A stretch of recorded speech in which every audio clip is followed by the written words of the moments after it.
సంధ్యవేళ స్నానం చేసే నన్ను చేరి నా చీర కొంగుతో పొల్లు నువ్వు తుడుస్తావే మధు కావ్యం.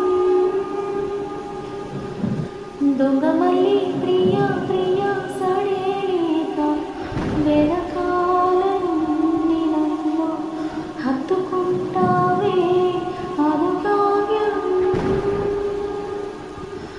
నీకోసం మదిలోనే గుడి కట్టినానని తెలియని నాసారి ప్రియమారా ముడి చేర్చుకోగా నీ చెలిని మనోహర నా హృదయముని ఓ మధువనిగా మలచినానంటరు దేవరం అతేనెలెమే ఓ తుమ్మెదవై తాగిపోమంట నాయవ్వరమే నీ పరమై పులకించే వేళ నా ఎదలో ఒక సుఖమే ఊగెనుగా నీ